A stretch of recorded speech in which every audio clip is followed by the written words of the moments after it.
안녕하세요. 놀라운 논란의 미스터 논란입니다. 손흥민 선수의 소속팀 토트넘 소식입니다.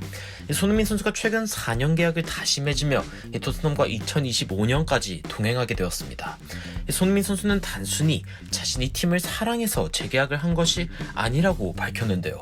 자신이 남아있겠다고 이야기를 한 결정적인 이유, 바로 선수 커리어를 요약하기 충분한 단어인 우승 그리고 트로피라는 목표가 있기 때문에 재계약을 했다고 밝힌 바 있습니다.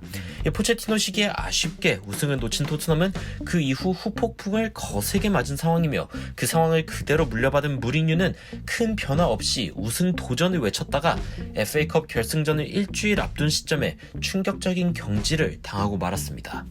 챔스, FA컵, 리그 모두 준우승을 기록하며 아쉬움을 삼켜야 했던 손흥민 선수는 그때마다 아쉬움의 눈물을 흘렸는데, 이를 보는 팬들은 국내 팬, 해외 팬 할 것 없이 모두 손흥민 선수가 더 나은 커리어를 위해 이적을 하는 것이 옳다고 동의했을 정도니, 사실상 반년간 예고되어 온 이 손흥민 선수의 재계약이지만 도대체 왜 재계약을 했는지 많은 분들이 여전히 의아하고 아쉬움을 표현하고 있는 상황이긴 합니다. 그런데 이 재계약 뒤에는 손흥민 선수와 케인을 붙잡는 것이 1순위 목표라고 했던 토트넘의 새로운 스포팅 디렉터 파라티치 단장이 있는 상황인데요. 이 스포팅 디렉터로서는 무리뉴급의 거물이라고 평가받고 있는 파라티치, 그는 어떤 사람이길래 이 손흥민 선수가 우승이라는 목표를 두고 재계약을 할 수 있도록 설득했는지, 그리고 현재 토트넘에 일어나고 있는 놀라운 일들은 과연 무엇인지 바로 들어가 보시죠. 최근 가디언즈에서는 손흥민 선수의 재계약에 성공한 스포팅 디렉터인 파라티치에 대한 기사가 나오며 많은 토트넘 팬들의 이목을 끌었습니다. 선수, 감독과 같이 필드에 나서서 자신의 능력을 보여주는 직업과 달리 이 파라티치가 맡고 있는 스포팅 디렉터는 어떤 직업인지 생소하신 분들이 많을 텐데요. 영국은 스포팅 디렉터를 풋볼 디렉터라고 부르기도 하며, 이 주된 역할은 구단의 인적 자원 관리, 즉 선수, 감독, 의료진 등을 총괄하는 인사 책임자의 직책입니다. 이 축구에서는 해당 자리가 구단 행보에 엄청난 영향을 미치기 때문에 이 팀의 경기력 향상과 더불어 구단의 조직적인 문제까지 개입해야 하는데요. 어쩌면 토트넘의 레비 회장 그리고 필드에서 지시를 내리는 산투 감독 사이에 이 조율자 역할을 하는 역할이라고도 볼 수 있는 스포팅 디렉터의 역할입니다. 당초 토트넘에는 해당 직책을 공식적으로 맡고 있는 사람은 없었지만 그래도 비슷한 업무를 하는 인물이 있었습니다. 하지만 파라티치 단장을 해당 자리에 임명하며 이 토트넘의 레비 회장 입장에서는 공식적으로 자신의 역할 일부를 양도했다는 의미인데요. 과거 짠돌이라고 불리며 영명을 영입했다는 영입의 대가였던 레비 회장은 파격적으로 무리뉴를 감독으로 데려오며 문제를 해결하려고 해보았지만 결국 퍼질 대로 퍼져버린 토트넘의 스쿼드는 무리뉴조차 어쩔 수 없는 상황이었습니다. 레비는 결국 자신과 감독의 역량으로도 이 사태를 해결할 수 없다는 것을 인정하고 이 토트넘의 개혁이 필요하다는 것을 인정하며 파라티치를 영입하게 된 것인데요. 이 가디언즈에서는 파라티치가 워커홀릭이라며 그가 언제 자는지 알 수 없는 사람이라고 전했습니다. 해당 기사에는 파라티치가 어떤 사람이고 지금 무슨 일을 하고 있는지 알고 싶다면 2013년의 일화를 들어보면 된다면서 유벤투스가 테베즈를 영입했던 때를 거론했는데요.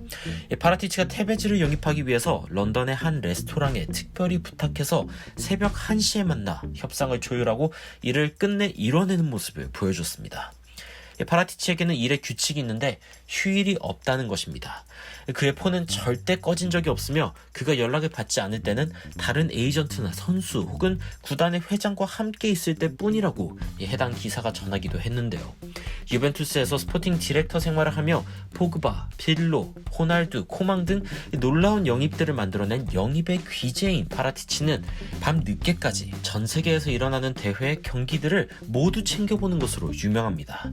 파라티치는 영입 계획을 짤 때도 같은 포지션에 10명의 선수들을 배정해 놓는 것으로도 유명한데, 이는 해당 선수를 데리고 있는 구단의 마음을 어지럽게 하기 위함이기도 하며, 그 혼란 가운데 파라티치는 결국 그중 자신이 제일 원했던 타겟을 얻어내는 것으로 알려져 있습니다. 해당 기사에서는 파라티치가 토트넘에서 이뤄낼 수 있는 성과는 무궁무진할 것이라며, 이 파라티치가 늘 수많은 재능들과 협상하던 런던에 오기를 희망해왔다고 전했는데요. 파라티치는 분명 손흥민 선수에게 토트넘에 남아서 도전을 해보자는 충분한 이유가 될 수 있는 상황이며, 이미 파라티치가 보여주고 있는 행보는 토트넘이 이전과 같지 않을 것임을 역력하게 보여주고 있습니다. 한동안 케인과 손흥민의 이적설 외에는 조용해 보였던 이 토트넘의 이적 시장은 현재 수많은 이적설들로 넘쳐나고 있으며 이미 완료되거나 임박한 이적들도 많습니다. 파라티치의 영입과 방출은 토트넘이 전혀 새로운 시대에 들어섰다는 것을 아주 강렬하게 보여주고 있기 때문입니다. 해당 소식까지 들어가 보시죠. 이 토트넘 팬들은 토트넘의 한 시대가 드디어 저물었다고 인정했습니다. 베르통원에 이어서 알데바이러트까지 이적하게 되었다는 소식인데요. 과거 무사 덴벨레, 샤들리와 같은 이 벨기에 국적의 선수들이 많았던 토트넘, 이제는 그들 중 아무도 남지 않으며 완전히 새로운 근간이 필요한 상황입니다. 파라티치는 이번 코파 우승의 주역이었던 아르헨티나의 수비수 로메로를 영입하려 하며, 레비 회장은 이에 필요한 금액인 664억을 과감히 투자하겠다고 결정한 상황인데요. 아직도 쿤데, 토미야스 등 다른 수비 자원도 데려오려고 하고 있는 상황이기 때문에 확실히 수비의 근간을 뿌리채 바꾸려는 파라티치 단장의 의도가 보이고 있습니다. 게다가 계약 기간이 1년 남은 요리스에 대비해 파라티치는 골리니를 키퍼로 영입하며 이번 시즌 컵 대회에 활용할 예정입니다. 골리니는 아탈란타에서 영입된 선수로 지난 시즌 인테르 그리고 밀란에 이어서 리그 3위를 기록하는 파장을 보여줬는데요. 게다가 이번 이적 시장의 최고 기쁜 소식, 라멜라 선수의 처분이 아닐까 싶은데, 심지어 라멜라를 내보내면서 스페인과 세비야에서 정말 아끼던 재능인 유망주인 브라이언 힐을 데려오게 되었습니다. 레비 회장도 기뻐할 만한 영입이죠. 키퍼, 수비수, 이선 공격 자원까지 완벽한 영입을 보여주고 있는 파라티치는 이제 마지막 과제가 남아있습니다. 바로 케인을 지키는 것인데요. 많은 언론에서는 케인이 맨시티로 가는 것이 기정사실인 것처럼 보도하기도 하지만, 정작 토트넘 내부의 소스에 따르면 케인은 아직 정식으로 이적을 요청할 일도 없는 상황이기 때문에 케인이 섣불리 토트넘을 떠난다고 할 수는 없는 상황입니다. 파라티치 단장은 부임하자마자 손흥민과 케인을 붙잡겠다는 의지를 드러냈으며, 손흥민 선수의 재계약은 이를 보란듯이 성공시켰다는 것을 의미하기도 하는데요. 파라티치는 케인의 잔류는 팀 전체의 목표라며 케인이 직접 뛰는 것을 보고 싶다고 말할 정도로 이 세계 최고의 스트라이커를 놓치지 않겠다는 목표를 이미 표방한 상황입니다. 게다가 더 중요한 것은 파라티치 단장이 스트라이커를 영입하려 하는 선수에 대한 소식이 아직까지도 전해지지 않고 있다는 점인데, 이는 분명하게 시사하는 바가 있습니다. 어쩌면 다음 시즌 토트넘의 팬들은 그들이 원하던 손흥민과 케인의 조합을 다시 한번 보면서 더 탄탄해진 백업을 기대해도 좋을지 모르겠다는 생각이 드는 이유입니다. 이 손흥민 선수가 본 토트넘의 로드맵은 분명 우승을 향하는 길이었고, 이를 향해 나아가는 첫걸음으로 이 파라티치 단장의 영입을 바라볼 때 어쩌면 토트넘은 정말 진정한 빅클럽으로 도약을 할 수 있을지도 모르겠습니다. 이 선수 개인의 커리어로 놓고 보면 더 쉬운 방법도 있었을 손흥민 선수는 남아서 새로운 역사를 만들어내겠다는 의지를 밝히며 팬들의 사랑을 받았는데요.